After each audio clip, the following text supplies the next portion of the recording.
the virus in the first 100 days of our office. 100 million shots in 100 days. It was considered ambitious. Some even suggested it was somewhat audacious. Experts said that the plan was, quote, definitely aggressive, and distribution would have to be seamless for us to be successful.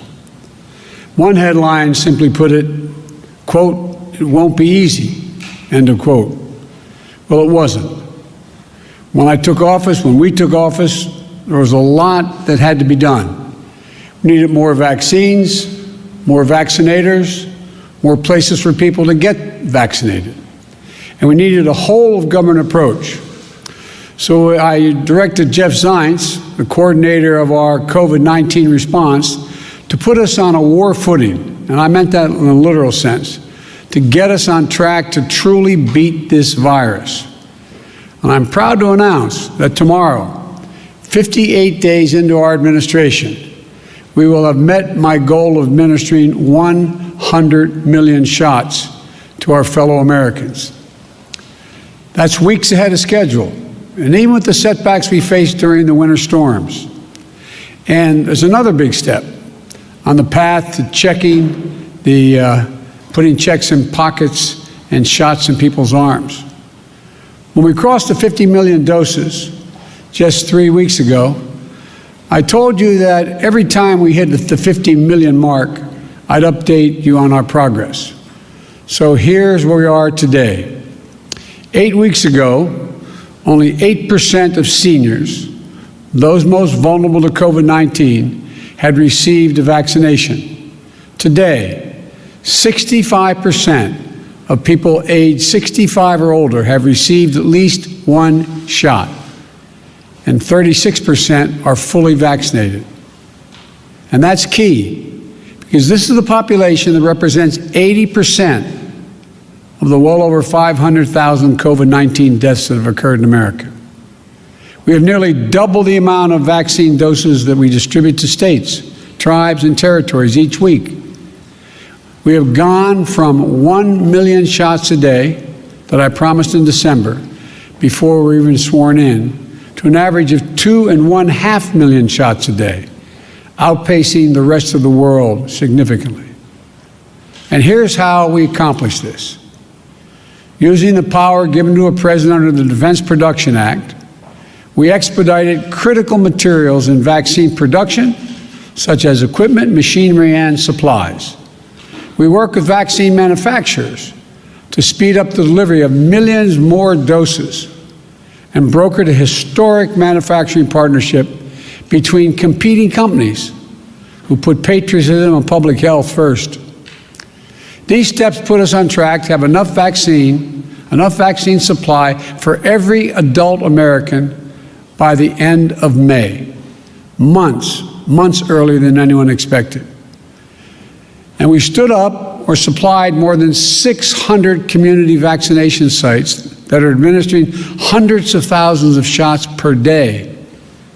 We launched the Federal Pharmacy Program, which has allowed millions of Americans to get a shot at one of 14,000 local pharmacies in this country, the same way they get their flu shot. And for folks who aren't near a pharmacy or mass vaccination center, we've supplied more than 500 mobile clinics, like pop-up sites or vans, meeting people where they are. We deployed nearly 6,000 federal personnel, including FEMA, active duty military, and Department of Health and Human Services, to support vaccinations and serve as vaccinators, putting the needle in people's arms. We're also supplying vaccines to community health centers to reach those who have been the hardest hit and suffered the most, especially Black, Latino, Native American, and rural communities. This is really important because we believe that speed and efficiency must be matched with fairness and equity. Now, when President Harris and I took a virtual tour of a vaccination center in Arizona not long ago, One of the nurses on that tour, injecting people, giving vaccinations, said that each shot was like administering a dose of hope. A dose of hope. That's how she phrased it. Behind these 100 million shots are millions of lives changed when people receive that dose of hope. Grandparents can hug their grandchildren again. Frontline workers who can show up at their jobs without the same fear they used to have. Teachers with the confidence to head back into the classroom. These milestones are significant accomplishments, but we have much more to do, much more to do. And the American Rescue Plan will help us do it. In addition to the cash payments it provides to you and your families, it also provides the funds to add vaccinators, to supply more community vaccinations, support more community vaccination centers, and increase testing. It'll help us accelerate nationwide efforts to reopen our schools safely. And as I told the nation last week, I've directed all states, tribes, and territories to make all adults eligible to be vaccinated no later than May the 1st. I'm glad to see that several states are already taking that step to make more and more Americans eligible, even before May 1st. Tomorrow, we will hit 100 million doses our administration has administered. But I've always said, that's just the floor.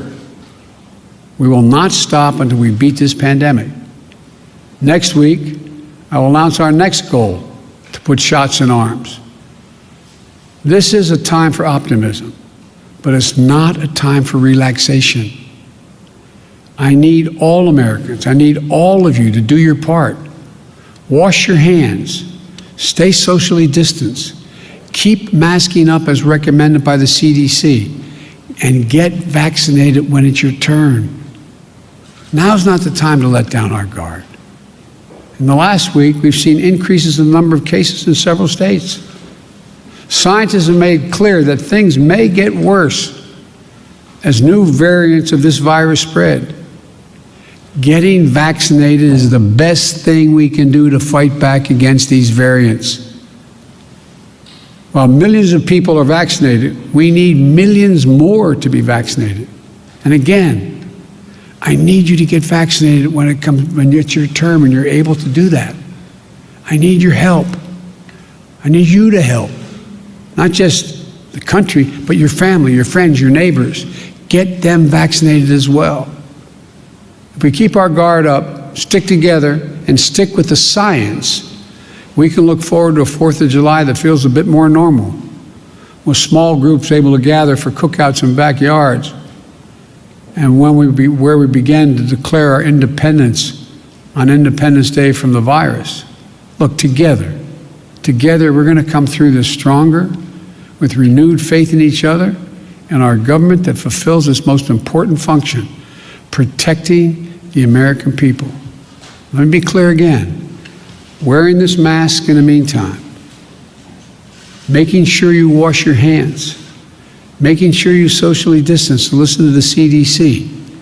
We've got to reach the point where we have herd immunity, meaning where we have a vast majority of the American people have been vaccinated before we can stop wearing these.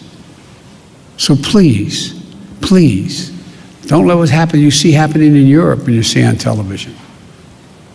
Keep the faith. Keep wearing the mask. Keep washing your hands. And keep socially distanced. We're going to beat this.